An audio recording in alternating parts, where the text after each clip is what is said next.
Coming up on the Rodah Kidula Show. If a guy has not said, I like you, let's go out, this is a relationship, all the rest of that is just teas, coffees, and walking around. There is no relationship. Ouch. So Sijijas up at you, he shows up, or he drops me. Yeah, you look good. It's fine. Even, everything. But it's a fact. The investigative part, fellowship, socializing. Socializing. It's just like if we meet in church and I decide, okay, Lord, Rhoda, come, let's sit here and talk. And we talk for 3 hours. You talk for me for 3 hours, you're marrying me. And remember this happened to me. We were in a camp, talked to this girl the whole day. By the time we started talking, it was too late to ask her name. Actually, 4 years into our relationship, we broke up for 8 months. But people take spaces nowadays. I need my space. No, it's a breakup. What's that? What's that space thing that young people talk about nowadays? I have never understood. I need to breathe. I need to breathe. You're breathing here with me. My first heartbreak came from this guy. Because we were young and broke. We were still beginning in life. She was young, I was broke. Am I doing the right thing? Am I meeting the standard? I feel like I'm being watched. I feel like I'm a rookie. So there's an experienced woman in my space. Because even in the worst kind of a relationship, there's a silver lining. Oh, yes. All right? Learning from that and stepping up to be able to say, this is what I will do to make it better. The things, some of these things that we just talk about and people think it has no impact. Premarital sex. Oh, yeah. You think, just because now this is a free world, then we will settle down. My friend, you've learned how to play rugby all your life and then you want to switch and play football. I'm like, you have to talk and tell me because clearly whatever it is affecting me. Whether it is your fault or it is my fault, it is affecting both of us. And we pushed and pulled, and now it reached a place she's crying, I'm crying, and I'm like, no, it's my fault. I'm like, no, it's not your fault.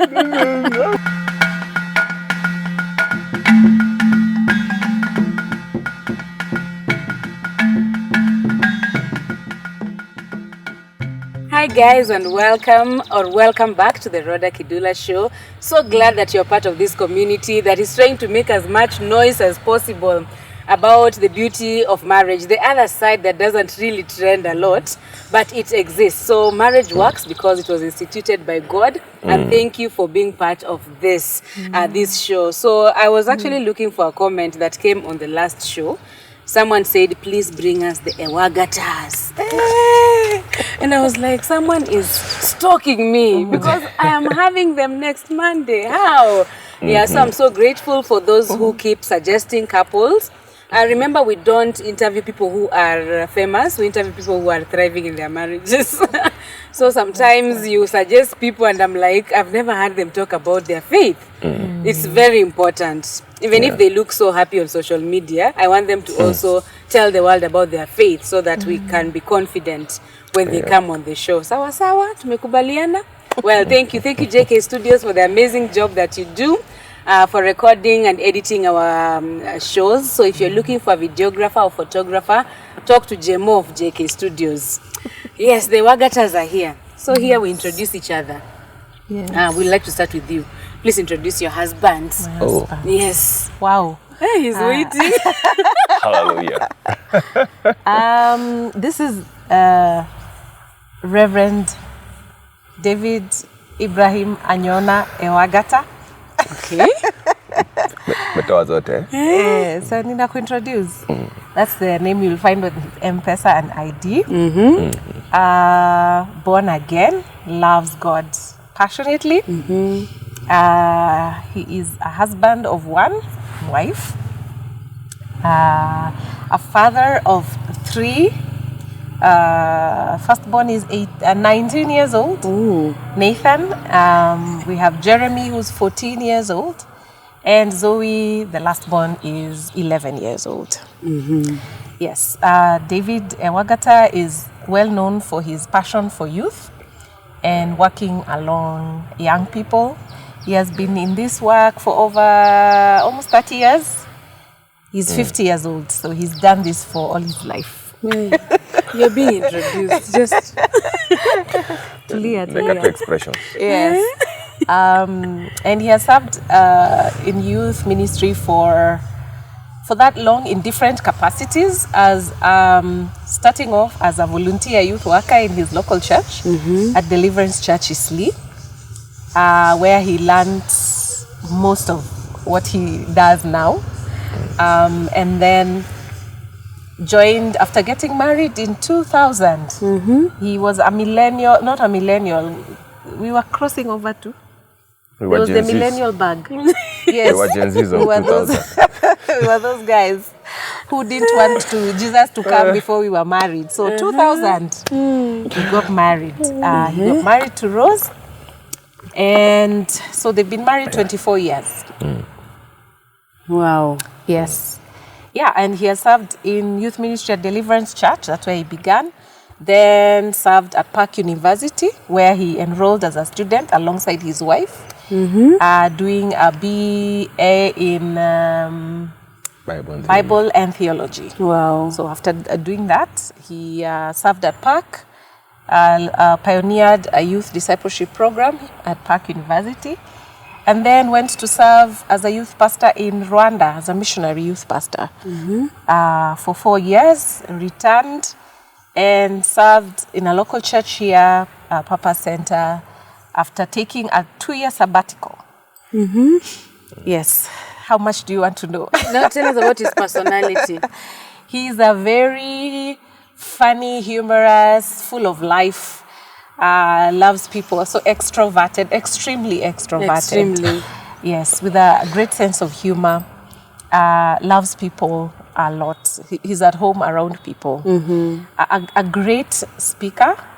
If you've heard him speak, you know.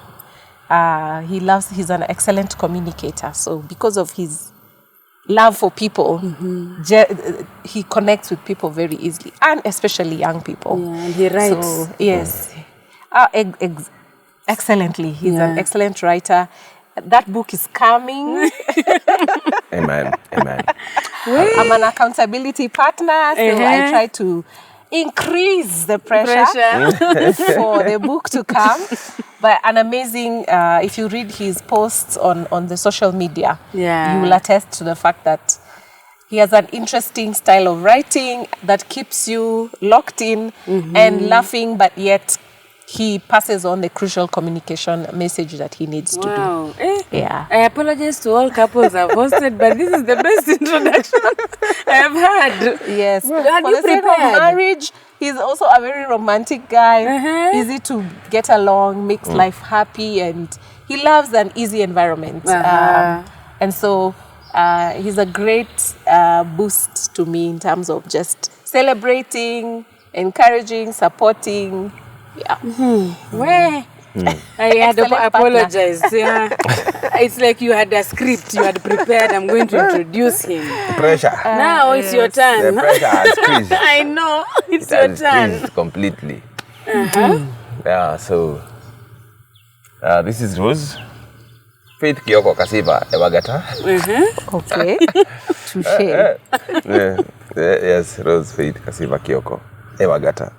Hapo mwisho. Yeah, Ewagata ndo mimi niliongezea. She's a married lady. Passionate as well about young people.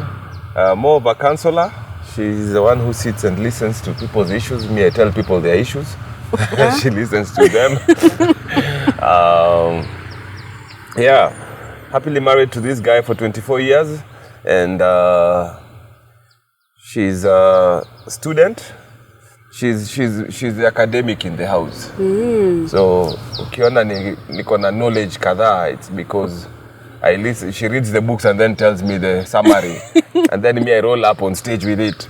And right now she's studying her Masters in Marriage and Family Therapy right at Park University, which is also our alma mater.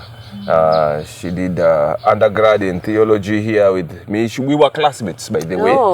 She was my classmate. We will not say who was winning and who was losing. You've already told us. Yeah. And then she also has a master's in leadership with a bias on Christian ministry. And then now she's doing her second master's in marriage and family therapy. And yeah, passionate about relationships, marriages, women. She's my prayer warrior. She's the one who, behind every successful man, is a prayerful woman. Yeah. So yeah, and so yeah, she is. She's a mother. She's a mother of those 3 children. Oh, Yeah, those we three have children. those 3. Okay. Her personality? She's more of she's a melancholic, very observant, quiet, enjoys her space, loves people, but enjoys her space. Yes. So you don't just show up with your I gang? do show up with my people. I still do show up with my people, but hey, so she's learned to step out a bit and become more sanguine and adaptable. Adaptable. Yes, I've also adapted, so sometimes I chase people away. I'm quiet, yeah. So we've rubbed onto each other over the years. Yes. So you were classmates? Yes. I guess that's where you met. No. Okay, I who saw who brought first? my wife to school.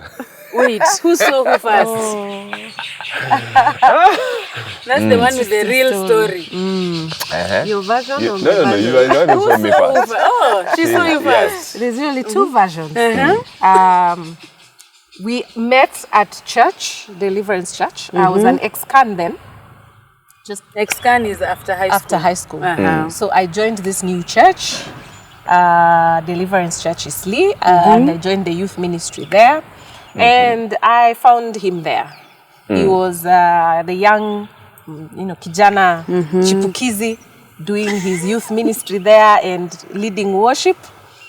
Believe it or not, there are those who have never seen that side of him. He sings. Yes, he sings and he plays Apparently. instruments. He plays the guitar, he plays the bass, he plays the keyboard, and he sings. So that's where we met. I joined the worship team, and he was the one who auditioned me to join the worship team. Was it free and fair? Very free and very fair. As you can see, the successful candidate is still In power. still in power. I passed Still with my official flying backup. colours. Yeah, passed So with who flying colours. noticed who first? Okay. Sema tu hakuna ubaya, hakuna ubaya. Hey. I went for the first retreat, youth retreat at Deliverance Church. I noticed him because he was the loudest. He was the funniest. He was the all over the place kind of You guy. liked him? Unfortunately, no. I was not impressed. Being an introvert, I was like, what's wrong with this guy? Yeah, like, can't he just relax? Can't he just chill? Like, does he have to joke about everything? So I was not very impressed. But I noticed. I noticed because you couldn't miss him in the crowd. He was that guy who was trying to make everybody laugh. He was funny, and so that's how our first encounter. But then the interesting thing is that I noticed, but he did not notice. Really? I was working for my Lord. Even during the auditions? No, during the auditions. This was So day the one. audition was after. Yeah, so the day first one encounter with him was in was that at a retreat. retreat. Yeah, so I had an opportunity to experience the extrovert in full The welcome. color. Yes. Me, my job was to welcome people, make them feel at. See, it was a retreat. Yes. Retreat watu wanafanya nini? Could retreat. Make noise, jump Yes. around, talk, And so, me, I was doing my job. Apparently, me, I was noticed but not liked. Yeah. But kuno baya, you start from the bottom. Now we're here, Bottom up. So, the first time I saw her, we had, I think when she came to church, she connected with some of the guys. She wanted to join a singing team, and so she was invited to this group. And so we see this. We were in practice with because there was a couple of groups that would meet in different rooms, but we noticed this girl has entered this room, and I was leading this other team. So as a leader, I decided, hey guys, let's take a break. What is this sight we have seen? So we have seen it. There were a few guys who saw her. And it's okay, hey, what you him? So the commercial break. So we took her, we went, peeped in that room, saw her. but they were still practicing, so we were like, so how do we get to see who this is? Unajua tu vile vijana, new signing akiingia, you know, you have to go and check who is that. So we got to meet, then after a little while, we had an audition to now join the groups. We had a concert coming up. And that's when I got to, because I was part of the leadership, so I was doing the auditions, and she came for the auditions. And needless to say, she passed with flying colors. And I said, let's take this choir home. Yeah? So kutoka hapo tukaendeleza mbele. When you noticed her, you liked her. We have Nigerians who will not understand. That's a Kenyan. We tanged. Is it even a joke? Yes. It's not even. It's just a statement of belief. Just a statement of belief. Yeah. So when you noticed her, you liked her. Yeah, man, she was a cute girl. You know, like, what? Okay, that's why we took a break. We were like, this sighting we have to see clearly. Yeah. So, but we became friends after that, and just got to know each other, and then the worship teams joined together. The choir never split apart again. Split, yeah. Became one. Speak to God. Yes. And you took it overboard. And the journey of dating began. Now dating. Yes.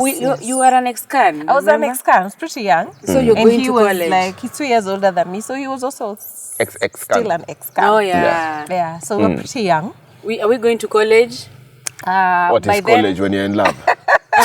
By then I was just still figuring out what I want to do. We have not even, we didn't even fall in love. We just noticed each other. You didn't even like him. I know, the innocent girl, yeah? So I joined the worship team eventually, like within that same time frame. And started serving God. That was where my passion was. I think those days you still had like a 1 year break before campus. Yeah. So I had time. So I chose to spend my time serving God, being actively involved in church, engaged. So that is what I did most of my ex-con days. I just, as I waited for my results and I waited to figure out what next, I spent a lot of time in church. With him. And thank God for a motivation to be in church. I was always in church. So we were friends for a year. Nothing, like no relationship, no nothing, just friends. Part of the community of young people that was there in church. Just enjoying each other's company, serving together, going for missions together, doing camps together, and all those activities that youth ministry is about, while growing my faith. So after 1 year is when now it was like, okay, you guys, we are kind of close. What is this? Who are we? Who are we? No, I don't like that question. No, man. The question of what are we? Who are we? We have been together. We have known what each are we other. doing? We are good friends. Came. And that's at that point is where we define the relationship. Yes. You were supposed to answer when you started liking him. Yes.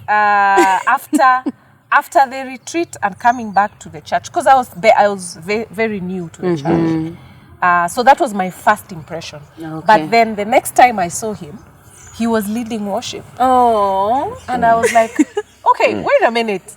This is that guy that I was not impressed with. Look, he's serious with God. He loves God.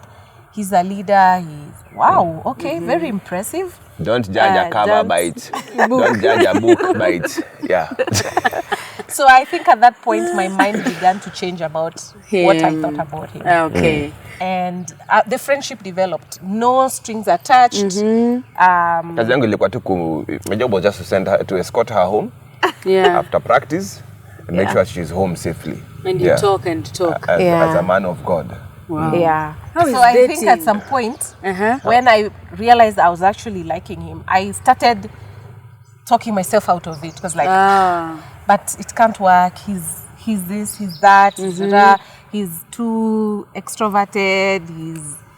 He's a man of God. I don't think... A man of God is like he had signs of being a man of God. I was like, I don't want that pressure of being Mama Pentecostal Kanisa. man of God. I was like, hey, your Pastor's pressure wife, I don't mommy. think I You don't quite want to be it's in my mommy. league. No, I was just like, too much pressure. And I started just convincing myself that it's just not it. Yeah. But the more we spent time together, the more it was quite obvious that there's something that is different, the way we talk, the way we relate from other guys in the fellowship. Yeah. So after 1 year, I think is when we defined the relationship. Yeah. And started dating. Yeah. Officially. Many people have an issue with Christians dating. I have been in those debates until Christians don't date, they court. Well, it's just a definition of terms. Semantics. Yeah. I think, because when you talk about dating, what are you talking about? It's about defining what the relationship is. That we And are what now, the goal is. Yeah. And where it's going. Yeah. Yeah, and that we have now committed to one another in a relationship, and it's clear. And I always tell people, if a guy has not said, I like you, let's go out, this is a relationship, all the rest of that is just teas, coffees, and walking around. There is no relationship. Ouch. So Sijijas up at you, And he if shows he tells up, me or I he drops look me. good Yeah, every you day. look good. It's fine. Even But everything. it's a fact. He makes all things beautiful in his time. Even you see, the relationship gets defined, and especially from a guy's perspective, from the time when you express clearly, I like you, or I love you, and I want you to be my girlfriend. If those words don't come from a man, you're not in a relationship. No, you're in a fellowship. Ouch. Or a situation. Or a hangout, all right? You conveniently go in the same direction after work or after Ladies, service. I think single ladies should hear that. Yes. Sometimes you're taking out for coffee and you're like, I do. I'm married. Yeah, and I think sometimes we confuse that a lot. And then when the guy shows up with his girlfriend now, or he starts telling you there's this chick I like, unaanza kuuma na roho. No, but for the men, sorry, we are now. It's okay. For the men, why would you take Rodah out for coffee and you know very well you're dating Rose? No, I was not dating Rose. We were friends, and then I would take you for coffee the same way. You investigate. You can't be taking 3 godly Christian prayerful women, one in TRM, another one in Two Rivers. No. Before you start dating, that is called the investigative part. Fellowship, socializing. It's just like if we meet in church and I decide, okay, Lord, Rodah, come, let's sit here and talk. And we talk for 3 hours. You talk for me for 3 hours, you're marrying me. 3 hours. You see, that's the problem. It's a mental perspective. For a lady, you talk for 3 hours. It's culturally defined. But think about how many ladies does a guy talk to for 3 hours? Not many. That's why it's something. If we sit with you for 3 hours, that lady doesn't sleep at night. It's okay. When she wakes up in the morning, she better know she's single. Basically, I think that's just manage your expectations and clarify the relationship. And it's true. So don't just assume that because this guy has spent 3 hours with me, then we are definitely getting married. No, don't assume. That's why clarity and clear communication is very critical at this stage, because you could be falling for somebody who's not interested. You could be falling for somebody who's looking at other people also. As well. Yeah. So you are there concluding that, hey, I'm the one. And he's also eyeing 3 other people. Ladies he's still making up his mind. There's a process. It's good to define that's why it. it's good to define it. And is it Where okay for are a woman we? to ask? Yes, it's okay to ask, where are we? Who Well, are we? What are we? I think it's okay. Yes, to ask, to define for the definition. Define, You can ask for definition of terms. Yeah, like not what proposal. Not Not proposal. proposal. Yeah. Like what are So we? that I don't waste my time and don't waste my emotions on something that is not. Even if you're going to tell me I don't know, that's a good answer, because it tells me where you are. You don't know. So my expectations are that he doesn't know. So I should manage my expectations on him, because he really isn't clear about where it is. So that means, what does that mean? It means I'm free to mingle. I'm free to should be open to other. I can talk to another Yeah, That's to what other it is. You see? proposals, Exactly, other that's what I was saying. coffees. She's free to have coffee with. Defining is very, very important. The thing is, I think, and this is sort of our church culture, we jump to conclusions. We assume that if you are spending time with me, you're taking me out for coffees and you're taking me out for a movie or whatever, that we are definitely in a dating. relationship. Until the person says it.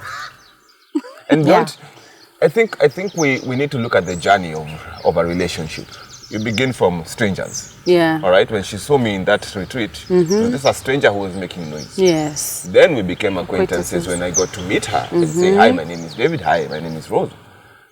Then we moved from there to friends. Okay. Where, you know, hi, how are you doing? I didn't see you at practice. Ask very basic niceties. Yeah. All right. Then you move to where you become close friends. And now I know where she stays. She knows where I stay, or at least we have friends in common. We are hanging out. Hey, we are going out for coffee. We are going out for this. We are doing things together. Yeah. Then it begins to develop special interest. So this up to here it's socialization. It's just the process of socialization. We can hang out. We can have coffee. We can go to places.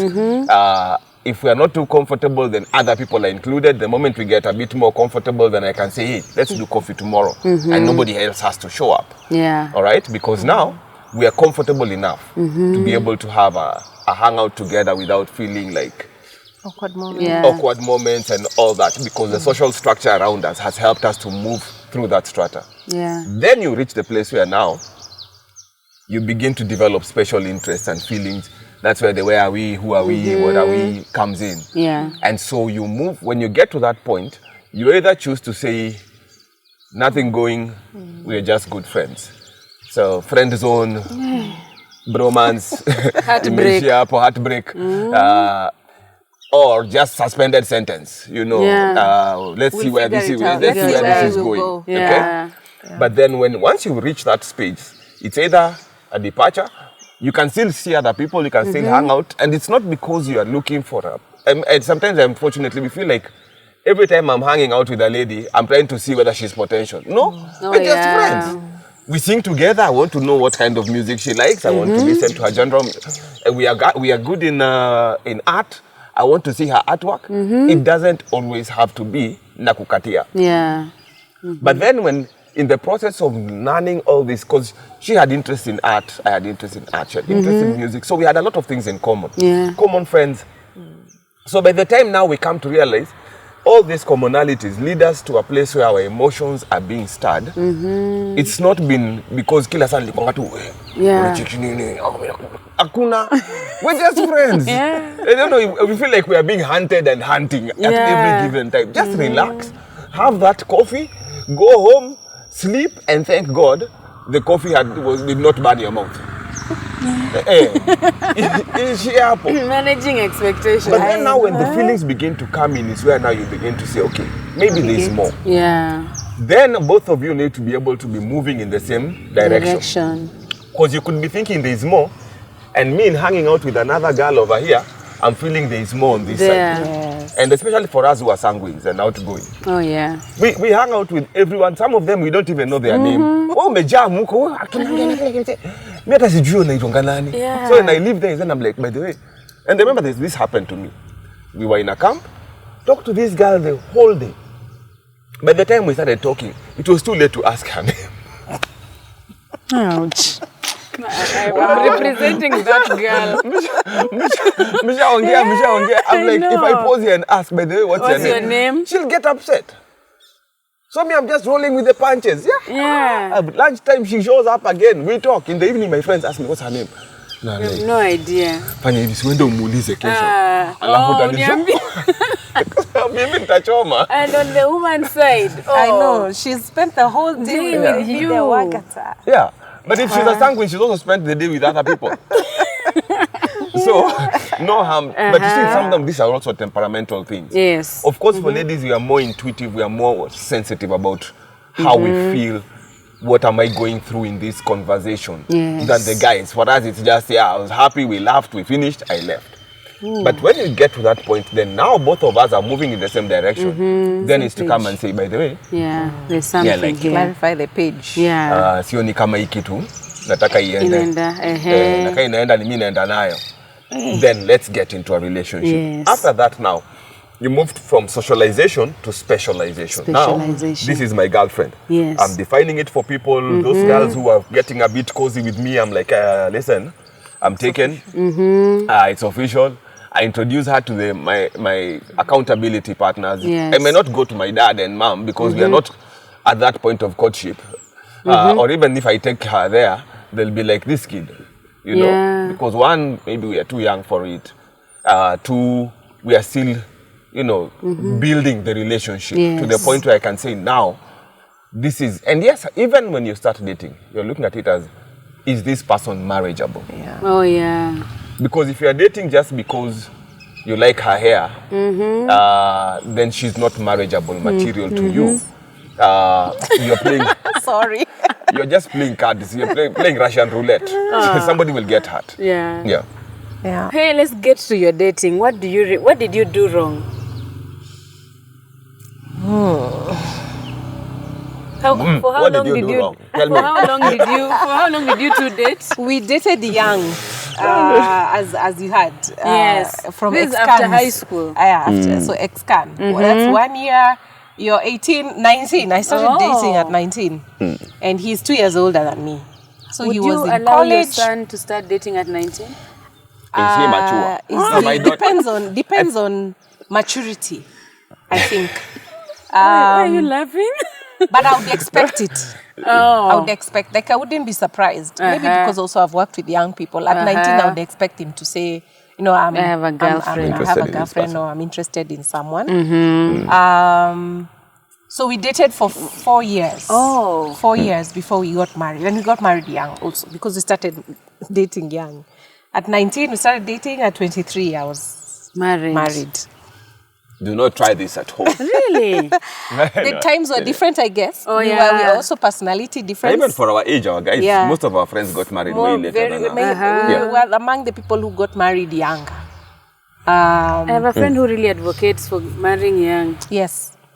There are benefits and there are challenges. But overall, I think for us, it has worked well because we started together. Like, we met at our very formative stage of life. Yes. When we are dreaming and forming our goals and envisioning the future, we did it together. Yeah. So that it's not like now I have to adjust my plans so that you can fit in. I'm doing something totally different. My direction is going this way and we have to figure out how to harmonize. Bring it together. We were able to have that opportunity to dream together, Yeah.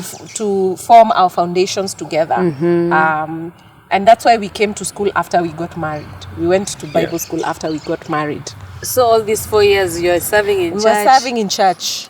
No one has gone to college. He was doing... I did graphic design. That's one of the things I did. Graphic design. I did on and off things. I worked a bit, but mostly serving in church. I went to college also, did a short stint in nursing, and realized that was not my thing. Really? Yes. She looks like a really nice nurse. I know. Everybody says so. Serious? And my mom was very convinced that I could make an amazing nurse. But I did it, and maybe the experience was just not the best. Being in a public institution was very traumatic for me. And I have huge respect for people who do nursing, especially in the public sector. So I did a short stint of that. It meant I had to move away. He did Bible school in between there. Went to Denmark for almost a year. 6 months. 6 months. It felt like a year. It felt like a year. Yeah. You're waiting to get married. Yes, actually, 4 years into our relationship, we broke up for 8 months. Yeah. We dated for long. She asked what were some of the challenges and all. Yeah, so I reached a place where I realized this is not gonna fly. Before we dated, I had a girlfriend. I had one girlfriend who we dated for like 2 weeks. Wow. Then I realized it's not flying. where it's supposed to fly. And after that, I just told God, you deal with this issue of relationships. If I'm going to get married, it is you. If I'm not, it is you. It is you. You sort that one out. Me, my job is to serve you and delight myself in the Lord. He will give me the desires of his heart. And so one of the things that big lessons I learned from that first relationship is just because we are friends doesn't mean we are to be in a dating relationship. And it stuck very clearly for me. So when we got to the 4th year of our relationship, I thought, well, I want to get married. It's a big step. There is no reverse. It's not like friendship to dating. Yeah. Dating to marriage, there is no reverse gear, in my opinion. I know some people may differ. And so I said, what if this was meant to just be a good dating experience and yet not the marriage partner? So I pulled the brakes and I shook out from the vehicle. No one did anything. No. It was just you thinking I just through. felt, yeah, we had, I think we were getting too conversant with each other, one. And then two, I was like, I need to be clear-minded about this next step. Because if I miss the step, it's going to be a disaster. All right? Either a broken marriage or just a messy marriage, or, you know, Bad breakup. yeah, get to a worse breakup than, you know. So I pulled the plug. So I tell people, I told her we need a break. And she said, we are breaking up. I said, no, there is no up. It's just a break. There is no up. Break. A break is a break. A break, yeah. It's like, no, a break is like you're going for tea. No, then you come back a for the break lesson. or space. There's nothing like space. Yeah. But people take spaces nowadays. I need my space. No, it's a breakup. What's that? What's that space thing that young people talk about nowadays? I have never understood. I need to but breathe. I need to breathe. You're breathing here with me. You breathe there. I am the oxygen. We breathe here. We breathe here. Yeah. So that was one of the things that happened after almost 4 years of dating. It was at that point. It was very painful. It was unexpected because I didn't see that coming. It was one of those things like, huh? Really? Like, what did I do? Was it that? No, it's not you. It's me. Really? Like, no. It was very hard for me to process, especially because also it was my first Relationship. Oh. So my first heartbreak came from this guy. But I unbroke her heart. You unbroke it. So very, very heavy because my background, I come from a broken home. So for me, one of those things that I really feared was a broken relationship. Yeah. But in hindsight, I look at that as God dealing with me concerning that one fear. And just showing me that, you know, I went through a process of healing, a process of redefining, you know, what are my priorities? Where does God fit in this relationship? And it was, a lot of things were clarified for me. Yeah. And just dealing with that fear of a broken heart or a broken relationship was critical. Because if I'm going to get into a relationship, a more permanent relationship like marriage, and I have this fear just looming, Yes. Over your you head. know, will he break? Will he cheat? Will he? I will not enjoy the marriage. I will be operating in fear. So God, you know, in hindsight, I look at that, God taking me through that process of just God used affirming. his servant too. There's a lesson in every experience. So those All were the things lessons work that together came for out. good. Then after 8 months, you show up. So after 8 months, He, I kept he in went touch. to Bible. No, By the way, even in the breakup, he still kept in touch. Like he would check on me. I'm like, excuse me. How to break up in a godly way. So yeah, that's the thing. 101. Which was very honorable. At that point, it was looking like a nuisance, but it was honorable that he still cared. You know, the way we break up, we announce to social media, Yeah, we we post are it no on longer Facebook, together. we tell all our girlfriends, you know, cry. he didn't do that. He didn't speak evil about me. He took responsibility of the decision. He owned the decision, said it's me who you know, did this, he made this decision, and he still kept on following me despite the pain. I was not in a frame of like, excuse me, just give me space, give me time to process this. But he kept on, how are you doing? Are you okay? And for me at that point was like, that is weird. Most people after breakup, Yeah, we you block want each to move to other. another continent. Yeah. You block each other. But he kept on just following up on me. And I think that also sort of made a way for when he came back to say, okay, I have had time to really think and process this. I think this is gonna work. I'm sorry I caused you hurt and pain, but I needed to just clarify and get clarity on this. Now I'm ready. If we are going to do this, we are going to go all the way to marriage. And so, yeah, There was forgiveness. there was peace Sin. and reconciliation. Yeah. I think it was a hard stance to pull. Yet I felt if I don't have clarity at this point, I don't think the marriage will weather the seasons. Because you need to, the way you're told, are you sure? And then even you in your head, you're asking yourself, Am I sure? Am I sure? You need to deal with that before. And unfortunately, many of us don't take the courage to find clarity before we jump into relationships. And so when the questioning comes, Yeah. we go back and say, and by the way, I had doubts. nilikuwa na kashuku.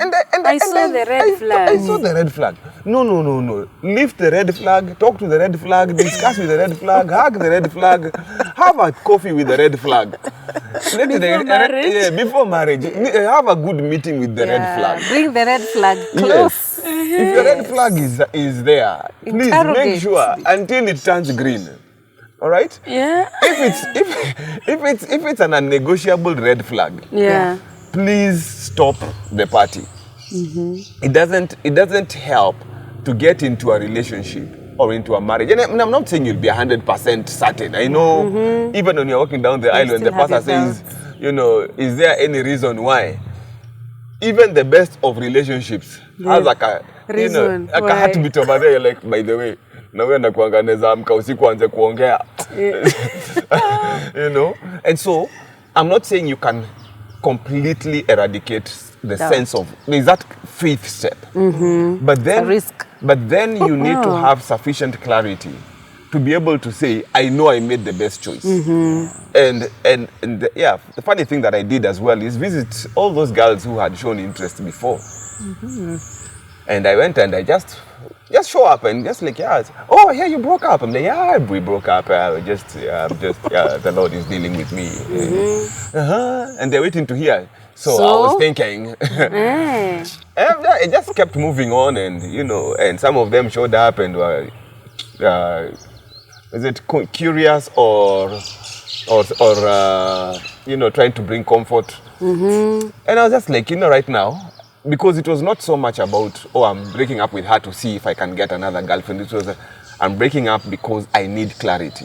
Why were you visiting the other girl? Clarity.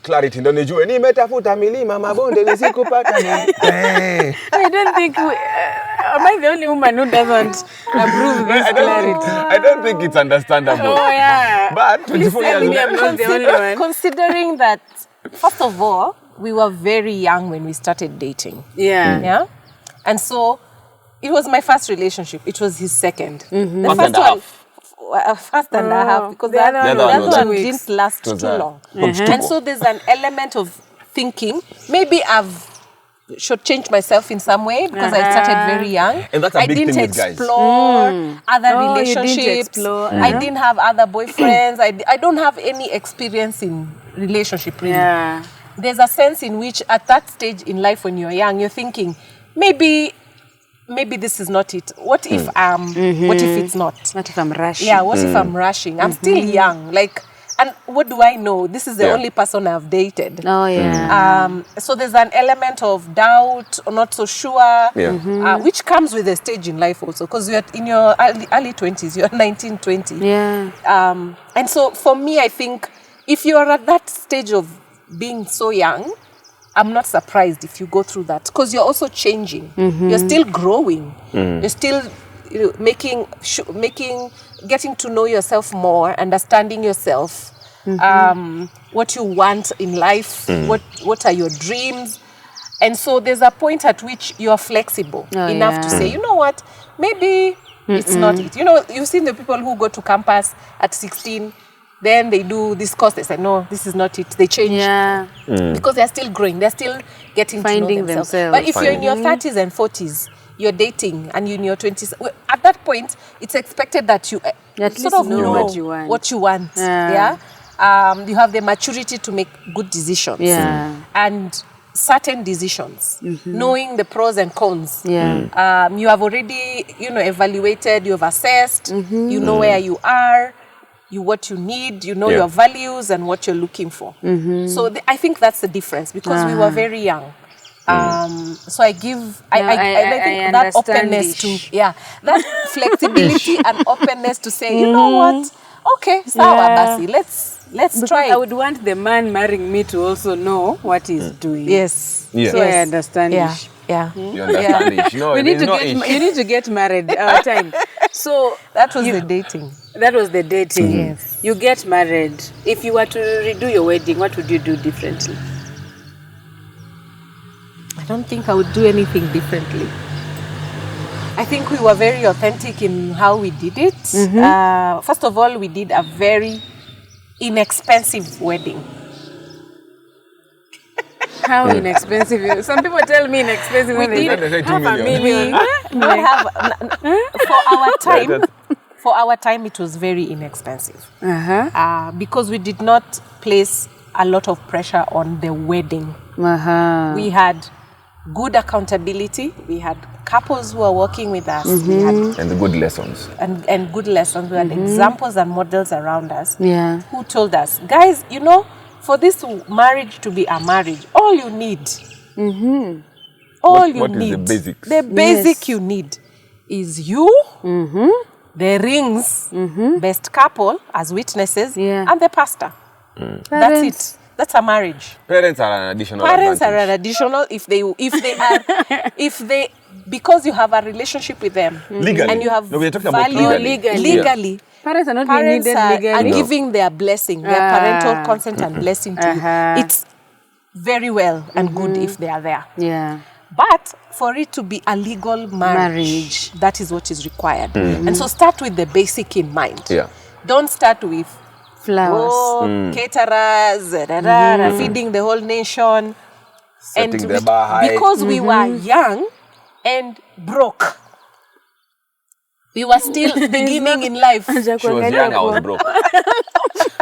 We keep on saying we were young and broke. And it's honestly, we didn't have much at that You time. got married Literally. young and broke. Yes. Literally, and we were both volunteers in We're church. just starting off in life. There's nobody who employed a worship leader in those years. I've never And there were understood very few youth a pastors. pastor who started rich. Yes. Need to do a book on that. No, and Because this you is start unfortunate. young. Yeah. You have it's like you're beginning in your career. Yeah. You don't start rich. You start by earning that 8K. You start as an You intern. move into, you start as an intern. Then you earn very little. grow. You spare it for a SQ or a bed sitter. That's where you start, and then you grow. And so we understood this is where we are. We are beginning at the foundational basic stage, and so our expectations were managed because of that. We had to learn. It was like 150K wedding. And all of it, not from... No debt, We no basically, loan. yeah, we didn't take a loan. We didn't have a debt. We said what we can afford is what we'll use. Yeah. What our friends can bring around to support. Some people invest in stocks and bonds, and we invested in friendship and relationship. So the guys who said, you know what, if you're getting married, me, I'll give you a cake. Somebody else says, if you're getting married, me, I'll do the food. Just bring the materials. Yeah. Just bring the rice, the meat and all. I will do. In And fact, cook. the person who did the cooking for us was a mother of one of the basketball players we were doing ministry with in Isili. And she says, Devia, no. Mi nitawatengenezea pilau. She's a Costarian lady. She was like, I'll make the pilau. To this day, I don't even know where my food was made from. Because I don't even know where her house is. Uko katikati ya Isili. It was brought in a pickup to my wedding. And it was one of the finest pilaus It's a you could. community wedding. And one of my friends is the one who told me, once it's cooked, don't worry about how it will come to church. Yeah. It will reach. Wow. So pilau ilikuja. Cake was God made. was gracious. God was really gracious to us. I remember even like we didn't have money to buy sodas because we're like, first of all, the whole church will be present for this wedding. Yeah, we had so we're talking 700 people. How do we feed 700 people? Like, how? We even put it in the middle of the we town don't to have avoid the the money. students. We don't want to do a pre-wedding. Those days people are doing pre-weddings to raise money for the wedding. But what we did was just approached our friends and said, we're getting married. We're expecting. We don't want to do a private wedding where it's exclusive for. Because we are part of a community. Yeah. We know the community would be happy to be part of it. So we have to figure out how do we feed this community. Yeah. And people said, don't worry, we will take care of it. He met one of his neighbors who said, David, you're getting married. Ah, yeah, you're getting married. I'll buy the sodas. The sodas are on me. Yeah. And that's how a lot of the wedding expenses were taken care of. Now, one of the just friends coming to say, we believe in you guys, we believe in what you have. Yeah. We can't believe you're getting married. Yeah. I'll pay for it. We understand you guys are young. Kama ujinga imekufikisha hapo, nitalipa.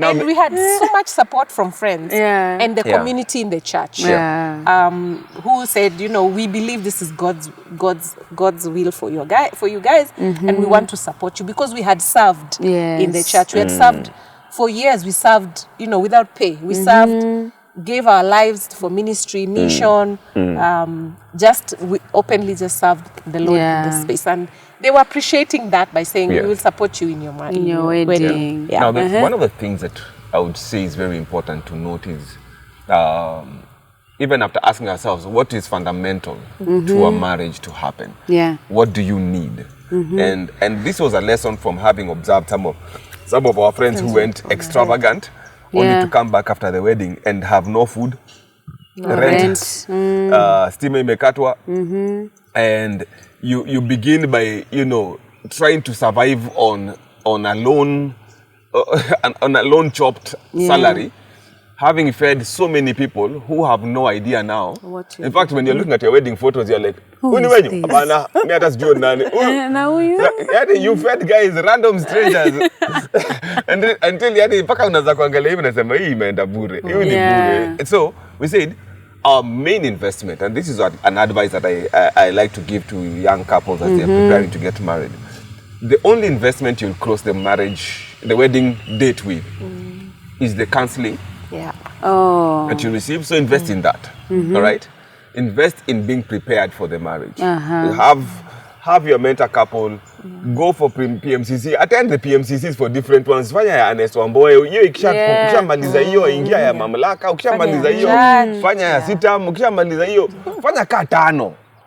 The two of you. Just the two of you. Just go and do it. Just be professional marriage counseling. And don't do it as a requirement. I think we approach PMCC as a requirement because the church will not marry me until I do a PMCC. Then you do it, Zileza, I'm just present because... Attending class. Yeah, I'm attending even class. On your phone. Compulsory class. Yeah. So, but do it as an investment into your marriage. Understanding that this is so critical in preparing you for what is coming. Yes. Because what is coming, they say marriage is not for children. It's for boys and adults. Marriage is for adults. There's a lot of growing up and stretching that marriage puts you through, that if you are not well prepared. And then you start telling us, you lied to us. Yes. And then why didn't you tell us? But we told you in the PMCC class. Why are you listening? You missed the PMCC class. You didn't process. You didn't engage. You didn't seek for wisdom. You didn't look for people who can walk with you and help you walk that life of marriage. You were busy preparing for the wedding. Service providers and all those guys kuisha on that date. By the way. So invest in your PMCC. Have a mentor couple. Have peers, people who are at the same age, who are preparing to get married as well. Those are the guys who you will discuss the nitty-gritties of ufalagani nimeoneshwa juu sikuwa na pesa ya kununua soda extra or whatever. Those are the guys who are going through the roles and punches. And those people you meet in those PMCCs. Yes, you'll meet in PMCCs, but some of them you've grown up with. Some of them you've grown up with, and so when you're getting into this stage. So we had our pastor who was doing the mentoring for us. There was a couple who had gotten married 2 or so years ahead of us. So they knew the real scenario. This guy had been married 15, 20 years ahead. So these other guys were working with us. Then there are couples who are planning to get married at the same time. Have all those circles of people. Number 2, make sure that you invest in your life after. The moment, you know, when you're getting married, people are generous. Hey, I don't know. Yeah. Here, we'll give you, we'll pay for this. Here is some money, here is this. Lipa rent. Yeah. Kama unaweza lipa rent miezi 3. Kama wewe ni sosu uko na nyumba yako ni sawa, renovate. Otherwise lipa rent. All right? Buy dry foods. Make sure that you have paid your utilities. Stock up, pay your utilities for a few months if you can. Yeah. If you can, then now you can come back and say, okay, now we are settled for the next 6 No, months. you can have a honeymoon. Now and then invest for honeymoon. All right? Msiende, and it came to pass. You know, you'd rather go cheap and long. Yeah. Than go expensive and then 2 days later, Yes. Merudi. Broke. So look, and broke. Broke. So don't also kill yourself doing Maldives honeymoon and then unarudi kuosha vyombo.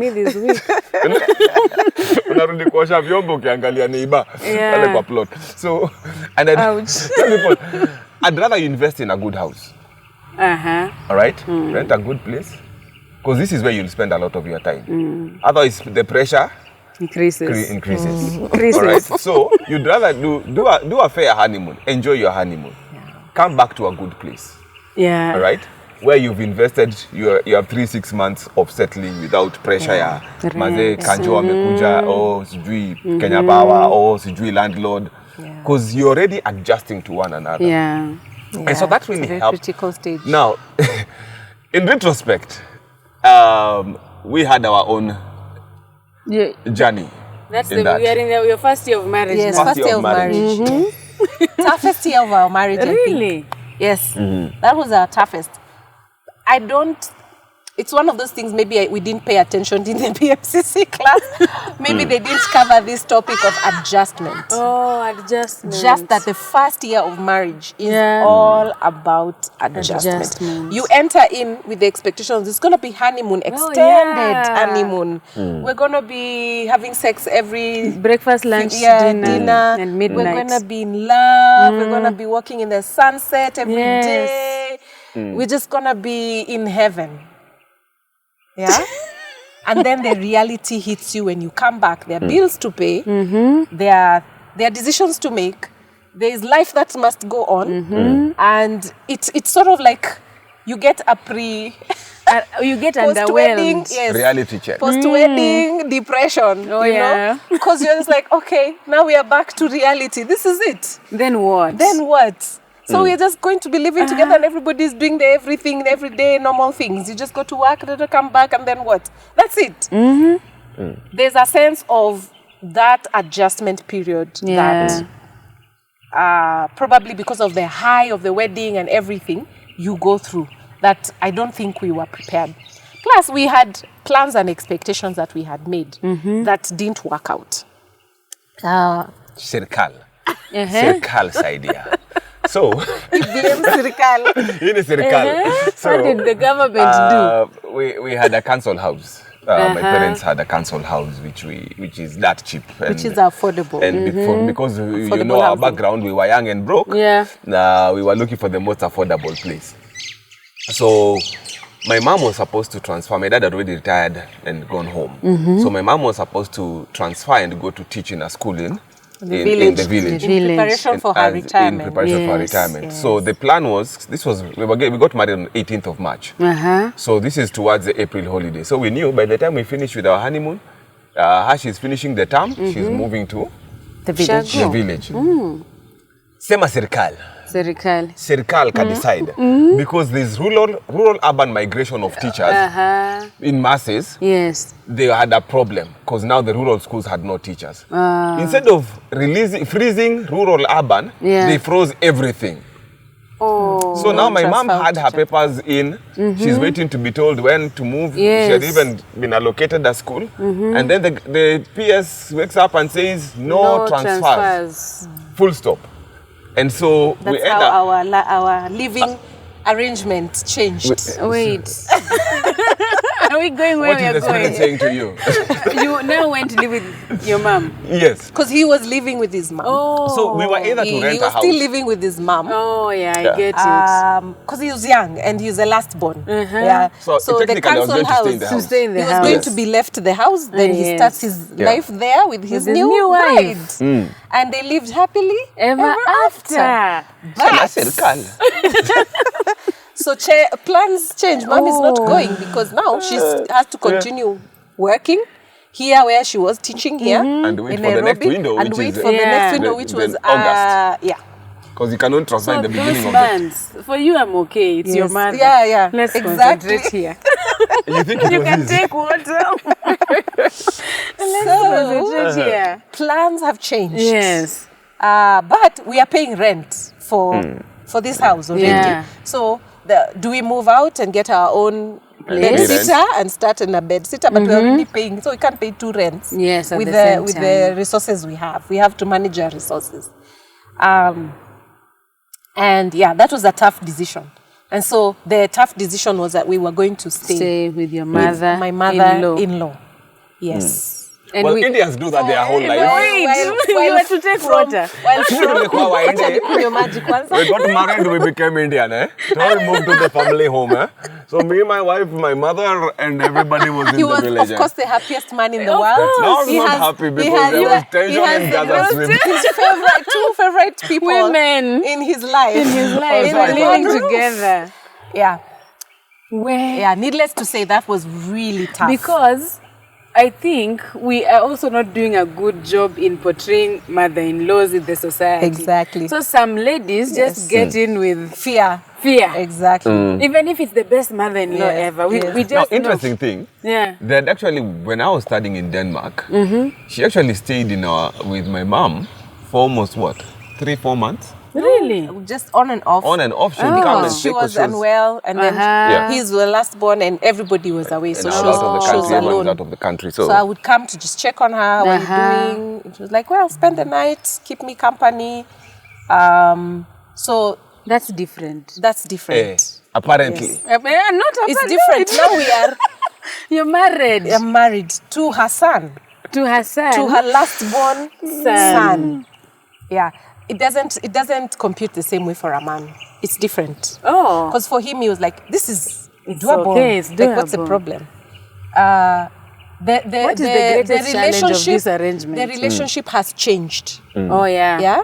So in your mind as a woman, I was thinking, now we have a different relationship. Yes. Before we were daughter-mother. Now we are mother-in-law, daughter-in-law. Yes. And this is my first year of marriage. Marriage. So pressure of, am I doing the right, Right thing? thing. Am I meeting the standard? I feel like Standards. I'm being watched. I feel like I'm a rookie. So there's an experienced woman in my space.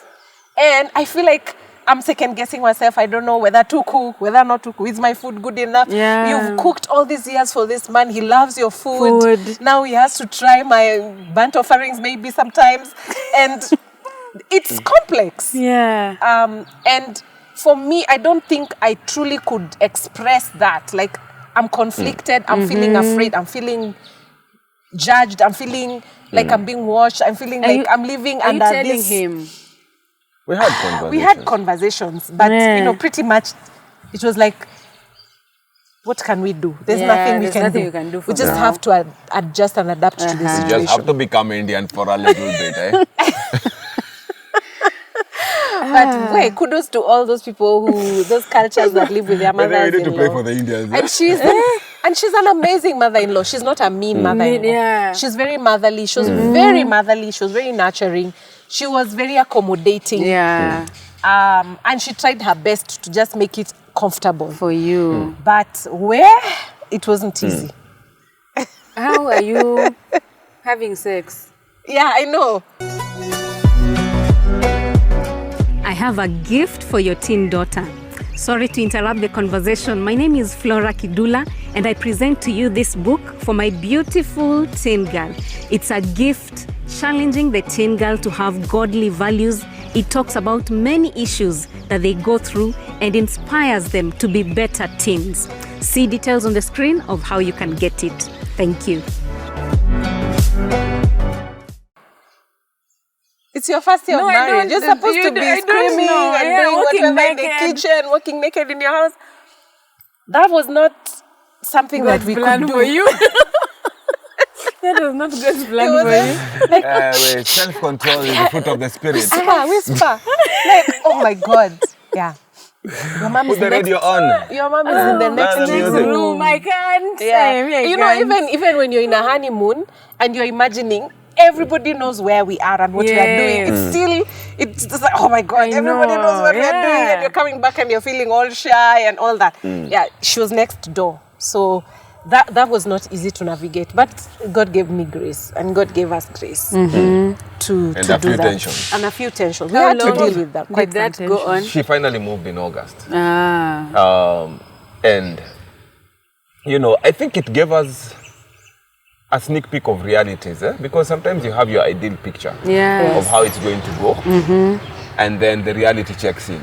Now, we had still, even in the midst of that, we had a choice. We had enough resource to move out for 3 months, but you know how Kenya is. 2 months deposit, 1 month rent, and then after you have to do setup, and then after that now you have to again start chasing the landlord 3 months later to get back your deposit and and so there was just too many dynamics. But at the same time, it helped us be able to go through probably the rough and hard that at the beginning that helped us be able to develop capacity to handle so many things. And it's probably one of the reasons that has made our marriage very easy, because we've hit the ground. After Mom went home, I mean, it didn't change much in terms of the tensions and all that. We still had our struggles. But I think we went back to school. We went to school. Yeah.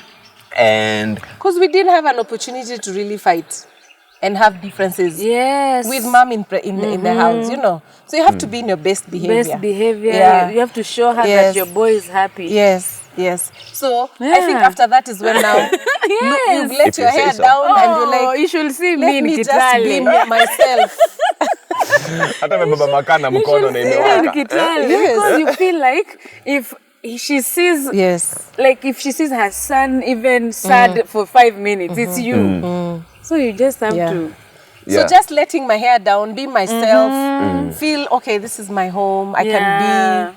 I can be, and by then we were already in school because we got married in March and in September we came to Bible school. Oh, so already there was that new dynamic of we are back in school. Together.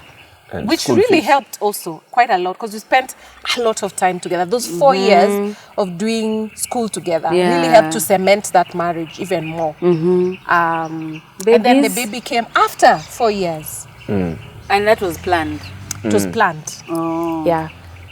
A good plan we felt that actually like we worked. Had time. Yeah, it worked for us because those first 4 years were very key in us just figuring out what God would have us do, what's the mission, what's the purpose. What are we about? Finishing our studies, and then by then we were clear. This is what we are about. Now we can bring also stability. You know, stability in our relationship, stability financially. Having babies are expensive. I was told yesterday a baby costs 2.5, no 25 million. Yeah, I see people having babies in this economy, and I'm like, I salute you. I salute you. You're pregnant girl and you're just like, 25 million. Yes. Kazi. 25 million. No, but it's I think some of those journeys that we've walked, and like we said, you look at some of those things and some of them shape you. Some of them break you and then make you, and you come out stronger. Our breakup was one of those. Living with Mom was another. Coming to school together. And I remember we'd go to schools for missions because now we've done a lot of high school missions. And we tell people, we got married and then now we're in school together. And some of the students would just genuinely ask, don't you get bored? Actually, that's number one question from Gen Zs. One person every day. Going to work together.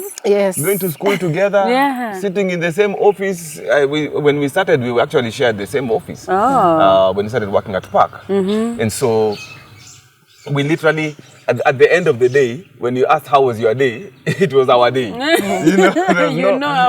went my boss, it was the same boss, it was the same office, it was the same students, it was the same activities. But it helped us. I think without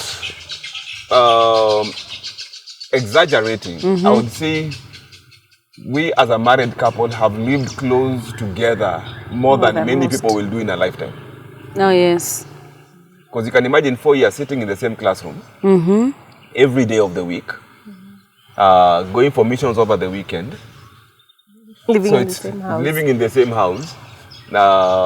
We've worked together literally a majority of our, even when she's not officially in the office, she's still part of the backup of the office. She's the support crew. When I'm pastoring, she's my associate pastor by default in that church. So we've done life together. And that has really worked for you, for your friendship. Yes, yes. These 24 years, what have you learned about marriage? What can you teach this one who's celebrating 6 years and she's made so much noise? Wow. Enjoy your marriage. There's very few things you invest in for enjoyment. Yeah. All right? Work is not for enjoyment. Work is for delivering your passion and providing a service and making a living. Yes. Marriage is about companionship. It's about friendship. It's about a shared life. It's about laughter. It's about tears. It's about, enjoying this thing with somebody. Yeah. All right? And so find ways of making it enjoyable.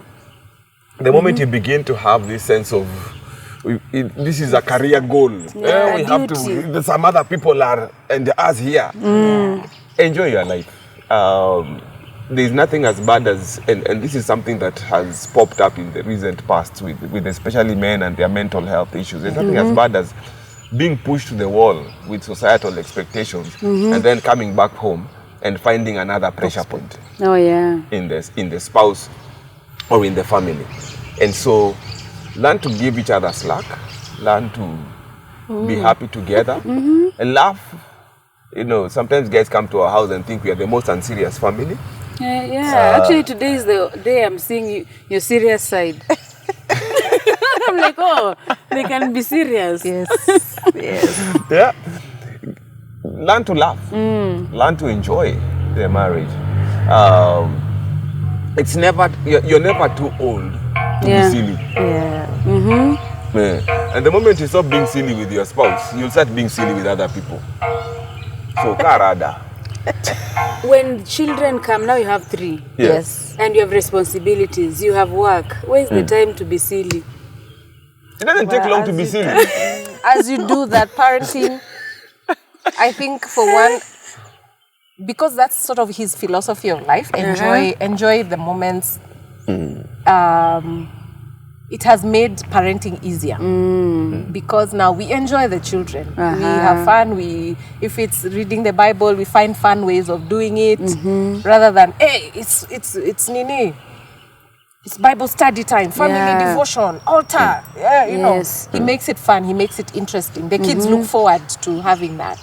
They look forward to having dad home. They look forward to having mom home because they enjoy the company of having the parents there. And then being hands-on. I think that was one of the things that we learned early, is being hands-on parents. Be present in your parenting as you are in your marriage. Yeah. Let your children feel your presence there with them. Your support, your love, your disciplining. Yes. Let them not see it secondhand. Let them see it firsthand from you, being hands-on.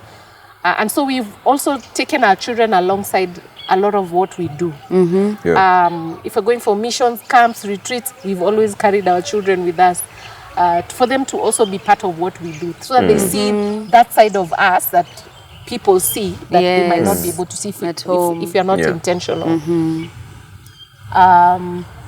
Grow. Just know that the people who start a journey in marriage at day one are not the same people who are going to be 24 years Later. We have grown.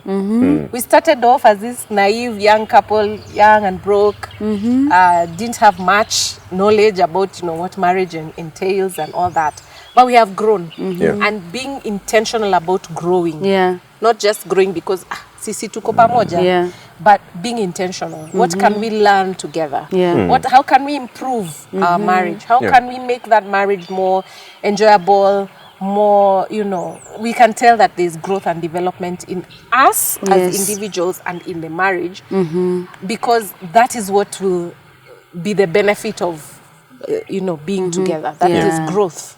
So support the growth of one another. If it means invest in those marriage retreats, invest in marriage enrichment things, invest in the marriage, because you must grow. If you don't grow, then there's a challenge, or one person is growing, another one is not growing. There's a challenge. That's where the conflicts begin. And how does conflict look like here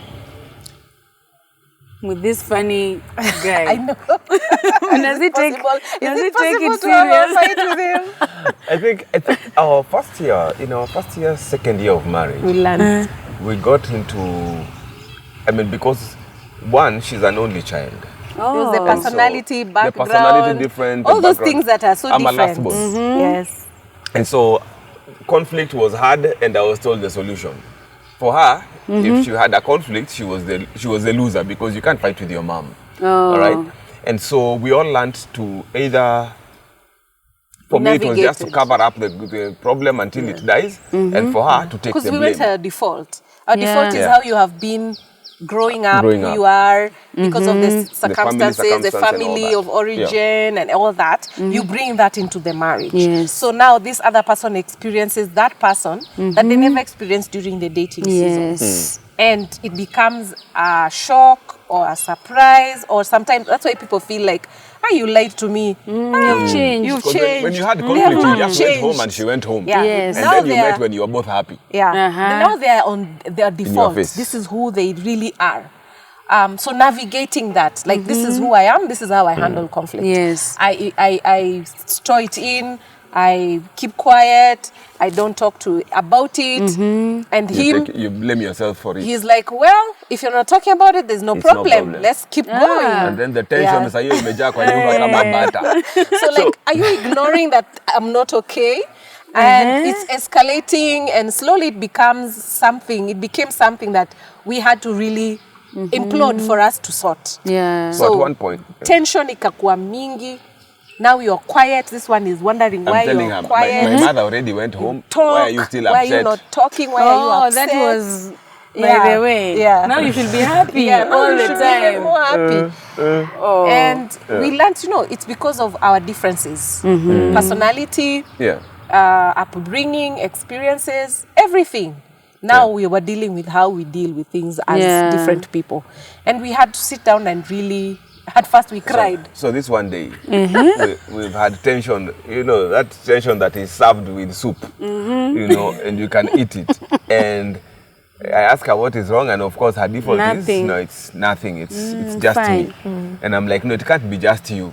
Because you are happy, it's me who is not happy. But you can't just be there saying it's me, and I don't even know why you, and what you, and who you, and where did this you come from, and why is it upset like this? So, this day we were supposed to go to school. So we wake up in the morning and I'm like, I think we need to talk now. And she's like, no, I'm okay. I'm like, no, there is nothing like you're okay, because clearly there is no okay here. Yeah. And so we zero in on the conversation, and she's like, no. I'm like, no, you have to talk and tell me, because clearly whatever it is affecting me. Whether it is your fault or it is my fault, it is affecting both of us. And we pushed and pulled, and now it reached a place she's crying, I'm crying, and I'm like, no, it's my fault. I'm like, no, it's not your fault. It's not you, it is us, it is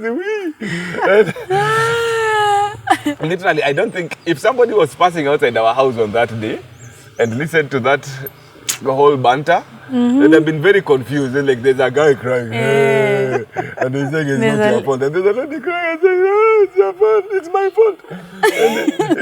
Everyone wants it to be their fault. And they're both crying.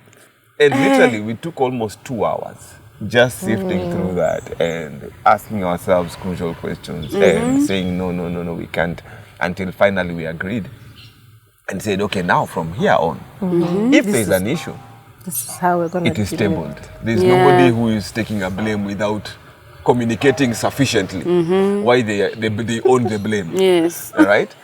And there's no covering up. If there's an issue, even if Express it's your tension issue. bringing, we will bring it to the table, deal with the tension of raising it. We will look for easy ways of saying it without being harsh or crude, but we will ask. Yeah. And we will expect answers. And we agreed, and we prayed together, and we said amen, and we realized it's too late to go to class. So you didn't go to class. So we just stayed home. But enjoyed ourselves. that day defined Yes. our It conflict was a defining resolution, moment for us in our terms of how we conflict deal with resolution, conflict. communication, expressing what we feel without necessarily feeling, will you take it offensively or will I be overbearing? It's basically just, we is need how to we get do it. this discussed, and there is no one who is to, it's not greater to keep it Oh, than yes. to deal with it. And so from there on, even if we had issues, it was very easy to navigate because we had already set up a framework. Oh, yes. And we needed the space to do that. I think when if you're very busy doing things and you never stop to say, how are we doing? Yes. You carry on with You carry on with a faulty. with the faulty perception of where your marriage is at. So one of the things we do even with couples, we ask them, happily married. Are you happy? Or are you married? You could be married but not happy. Yes. Because you're not feeling connected. You're not feeling heard. You're not feeling validated. You're not feeling loved. Yeah. But you're married. You're committed to the institution of marriage. But you're not really enjoying that marriage. Yes. And are you So, both and I on think the same both page? of us represent those angles. I am that person who will commit Yes. even to death. I'll commit even if I'm not happy. But he will be like, why waste each other's time if we're not Yes. enjoying this marriage? Can we enjoy this marriage? Yeah. So we balance each other that way. We complement each other that way. That there's one who for sure they have your back. Yes. And then there's this other person who's saying, if you're going to have my back, can we please enjoy it? Can we enjoy the moments? Can we love each other? Can we be friends? Can we, let it have some value? Yeah. Yes. Ooh. You deal a lot with young people. Yeah. Yes. Why are there so many marriages breaking up? There are many dynamics. I think one, there's a cultural attitude towards marriage that, unfortunately, whether you like it or not, what prevails in the culture has a way of seeping into your decisions at a personal level. All right? And so even the good and healthy relationships that could potentially end up being long-lasting, healthy marriages get cut short because there's too much negativity towards marriage. Yeah. There's too much suspicion in marriage. We've been told, do not persevere. Oh, yeah. You can persevere to build a business, but you don't persevere to build a marriage. It's almost like marriage is a low-hanging fruit. If you have to cut off your business, you have to choose between business and success and marriage and family, you cut off marriage and family. And then also we've celebrated this freedom in marriage, in singleness. Oh, yeah. Or divorce and separation. yeah. And nobody really sits down to... It's the same way we don't celebrate when people are married. Okay, break up. Say it's Juliani and a trend. Yeah. Right? Because we kind of... Just a rumor. Yes. We kind of think... Many people who will send you that clip, they don't send you when you are with the Ewagatas and they're telling you they've been married for 24 years. Yes, So exactly. that sense of the negative sales Yeah. has become a big branding that has caused many marriages to falter. So when I hear this has happened with so and so, immediately I'm like, by the way, kwani, why am I still? Yeah. And it has caused even those people who are having happy marriages to feel like they need to be quiet about it, because if I speak too much, then unaringa, you're being you're bragging, or don't tell people anything so about you your just marriage. opt to let's not speak about. We're having a good marriage, and there are very few couples you see who say, oh, by the way, we've enjoyed our ride. There are very few who are brave enough to come out and say it's possible to have a good marriage, a healthy marriage, not a perfect marriage, but a happy, healthy a marriage, worked-on marriage, a working marriage. Because of, and I think also that culture shift has contributed a lot to because there's been a huge culture shift. The Gen Zs, millennials, every generation you see there's a huge, one of the things that happens is their view of marriage. How they define marriage, how they take on marriage has changed. But where do they we've learn come those from lessons? a generation where people used to believe stay in there. No matter what. No matter what. Whether you're happy or unhappy, stay in there. But now the culture shift to a more individualistic perspective, a postmodern perspective where there's no right or wrong. It depends on you. You do you. When we are very open like that, then we can't have clarity on marriage. So if I might be feeling unhappy, but the person who I'm married to is happy. But because I'm not happy, then it's over. It's not. It's not working. But we don't think, okay, is there something we can do to work on that marriage? Is there some sacrifice that needs to happen for that marriage to work? What does it mean? And when we sit with couples who are having differences and feel at that point of it's over, I'm done, I'm not doing this anymore, we tell them choosing out is a decision. And it's a painful decision. Staying to work on it is a decision. It's a painful decision. You choose your pain. Because growth has its pains. There's a give and take. There is a surrender. There is a giving. There is a forgiving. There is a letting go. There is a working on myself, dealing with my insecurities, dealing with my inadequacies, dealing with my character. That is painful because I have to come to terms with the fact that I am not a good husband. I am not a good wife. And it's because I'm selfish. It's because I am this and that and the other. Dealing with that. It's painful. But you have to choose your pain. And we can't blame it on the previous generation. I know, unfortunately, people kind of this thing of, we saw our fathers suffer, our mothers go through, and so now I'm not going to familiar anybody. Choose your pain. Your parents went through their pain and they made their choices. And unfortunately, in many other areas, we feel like, if my parents could not afford ABCD, I will work hard and afford it. If my parents did not drive, I'm going to drive. But when it comes to marriage, it's like if my parents had a bad marriage, I will have worse. Rather than saying, what they didn't succeed in, I will succeed. Why? Because I have learned both from their good and bad. Because even in the worst kind of a relationship, there's a silver lining. All right? Learning from that and stepping up. To be able to say, this is what I will do to make it better. The things, some of these things that we just talk about and people think it has no impact. Premarital sex. You think, just because now this is a free world, then we will settle down. My friend, you've learned how to play rugby all your life and then you want to switch and play football. You will fail dismally. All right?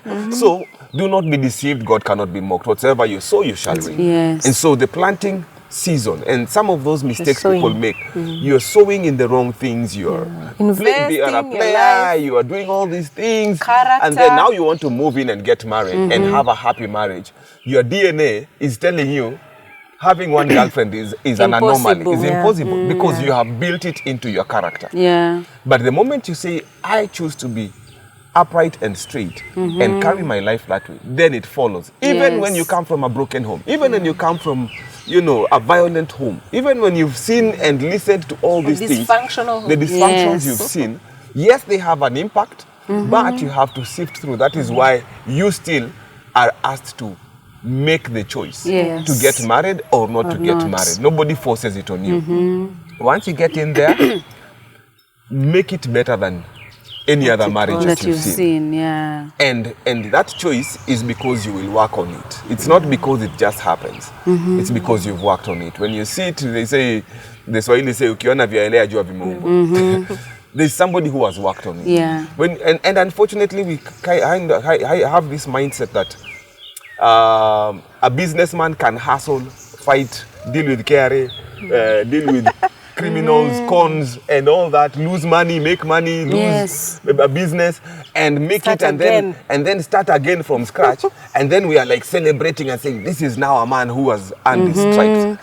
But when a marriage couple talks about, we've been through this, we've fought, we've had this and this, they're saying, that's how unavumilia nini? Yeah, why are you still here? Why are you still there? Yeah, exactly. And so we need to, and you see, this is a perception that is out there, that a good marriage is one without booby traps, tensions, struggles, fights. They've never been unfaithful, we've never lied, we've never... Free from all problems. Our money is put here. Yes, and we share it, you know, like Holy Communion. And I think the critical element in a marriage is God. I think over and above all those good things we have said, is that God is the author of marriage. Oh, yes. And because he's the author of marriage, when you are talking to the manufacturer of a thing, if you're going to talk to iPhone manufacturer, you will not go to Android for a manufacturer for advice. You know, for advice. You'll go to the manufacturer of the thing, the one who came up with the idea, who knows how it functions. And God, we believe from his word, he has shown he's the author of marriage. He is the one behind the idea of marriage. So he knows what makes it work and what makes it not work. So if you're going to look for advice, to look for wisdom, look for templates, look for blueprint, you go to the author. And for me, I think that has proven to be a very critical element in terms of laying the foundation and building up on that foundation. God's word, God's instruction. God deals with our hearts. God deals with our pains. God deals with our inadequacies.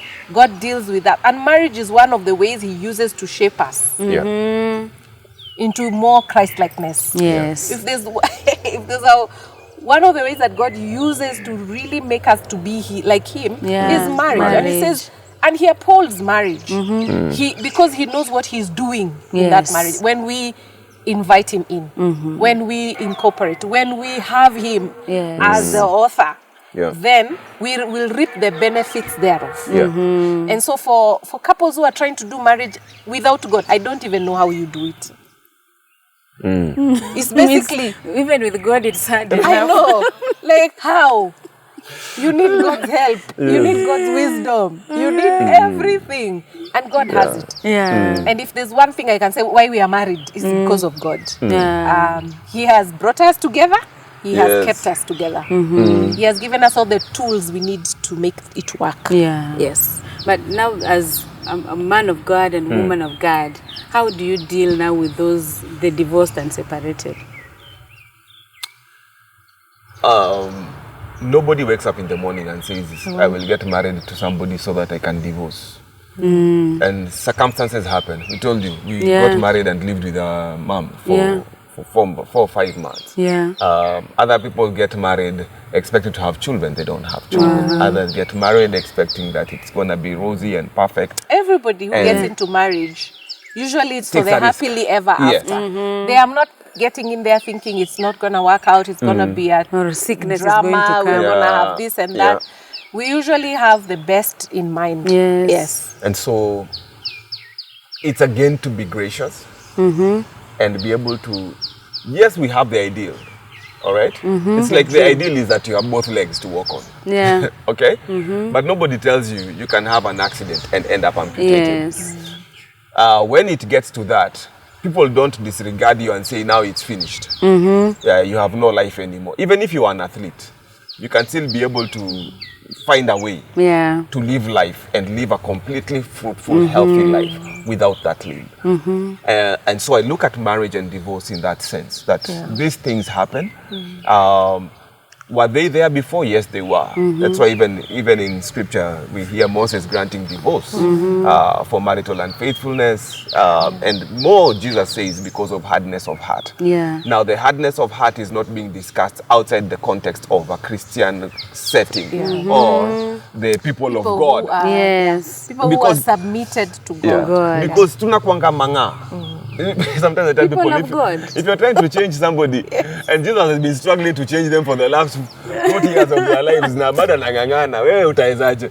So I mean, a sometimes, clear picture. And I know we judge the Israelites a lot when we Yeah. read the stories. Like, what's wrong with these 40 people? years. But that's us. We doubt, we feel we know better than God, we feel it's Pride. a road deal, we feel all those things.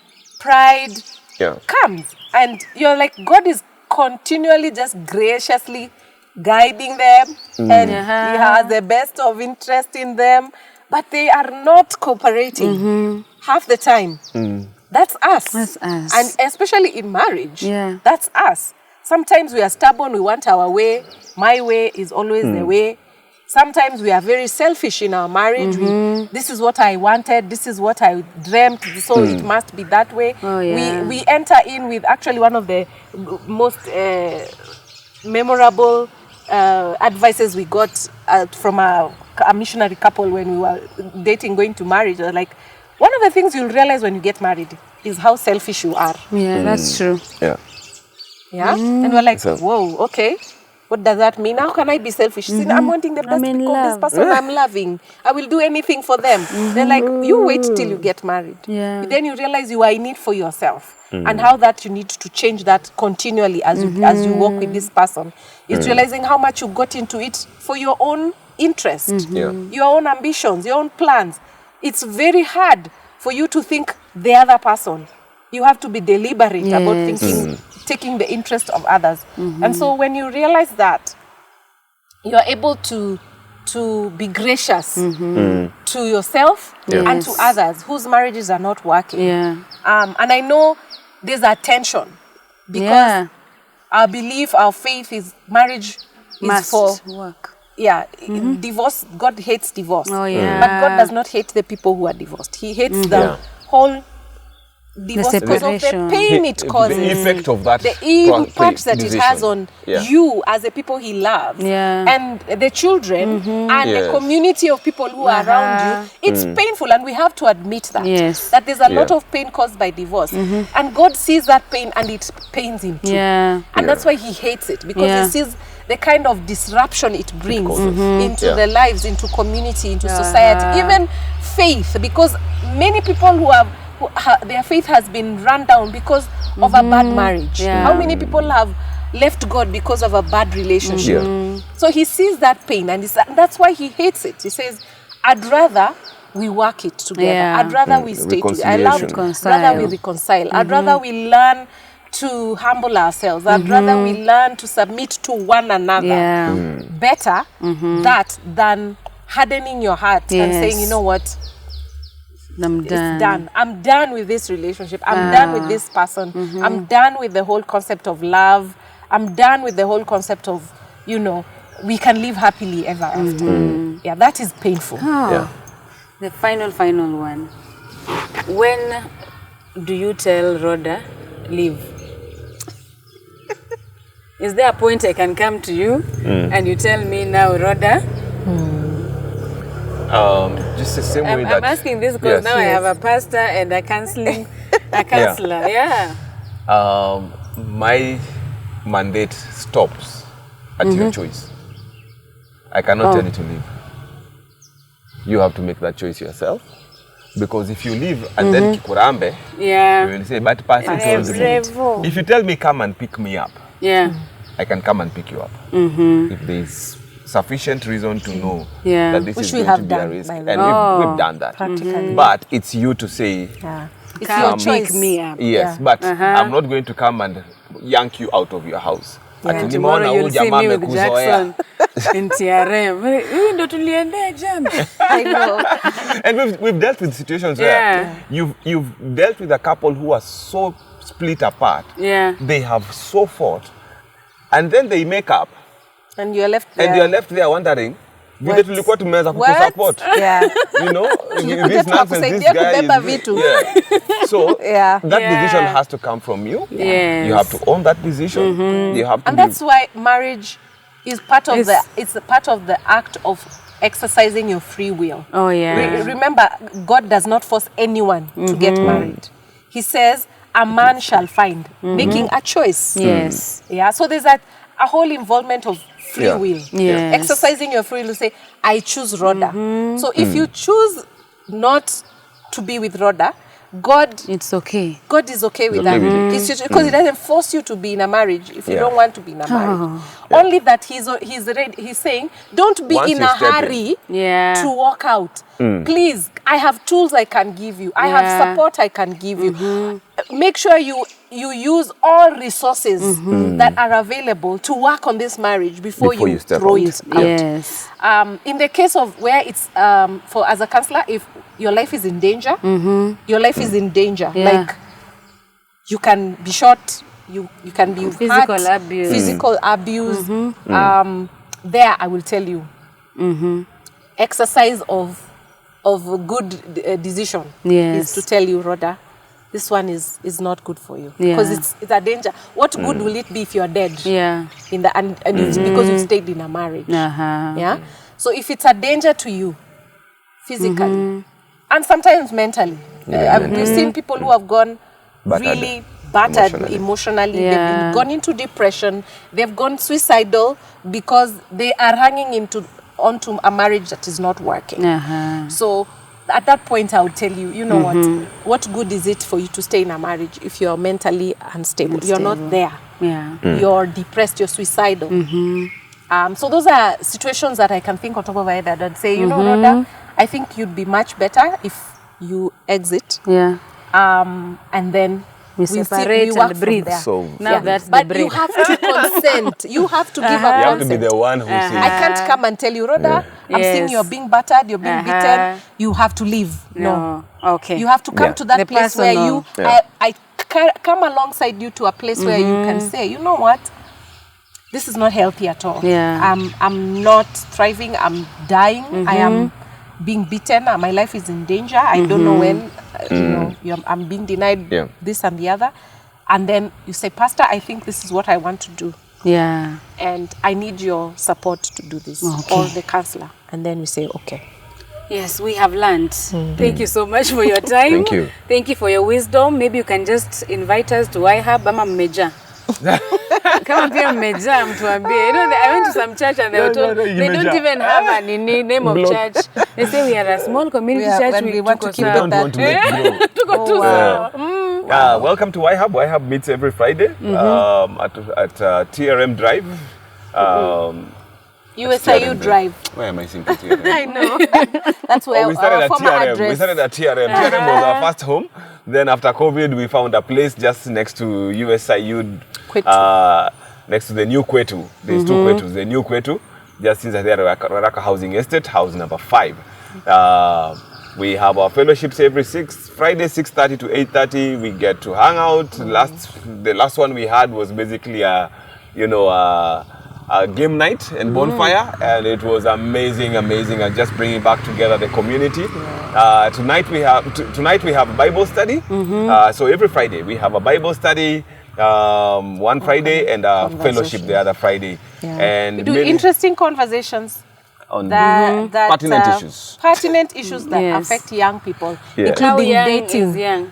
As Campus young as you mostly. feel. But a lot of people who come are Campus campus students. students. Uh-huh. We have people who are young at heart, our compatriots, Yes. who come to give us company and support and encouragement, and just to learn and to listen to the young people having those conversations. Yeah. I think if there's one thing we need to do more, is to listen to the young people.